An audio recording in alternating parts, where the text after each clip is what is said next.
বড় ক্ষতির মুখে পড়তে চলেছে দরদ। এমনিতেই এই ছবিটার মুক্তি নিয়ে জটিলতা দিন দিন বেড়েই চলেছে।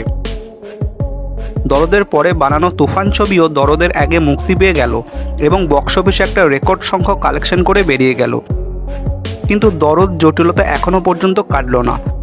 শেষবারের মতো পরিচালক অনন্য মামুন এই ছবিটাকে সেপ্টেম্বরের প্রথমে রিলিজ করার কথা ঘোষণা করেছিলেন, কিন্তু বাংলাদেশের পরিস্থিতি খারাপ হওয়ার জন্য সেপ্টেম্বরেরও মুক্তি বাতিল হয়ে গেছে।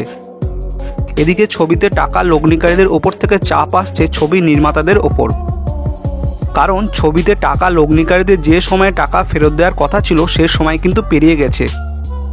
পরিচালক অনন্য মামুন যে বাড়তি সময় সেপ্টেম্বর মাস পর্যন্ত নিয়েছিলেন সে সময়ের মধ্যেও লগ্নিকারীদের টাকা ফেরত দিতে পারবেন না, কারণ ছবিটা সেপ্টেম্বরেও মুক্তি পাচ্ছে না।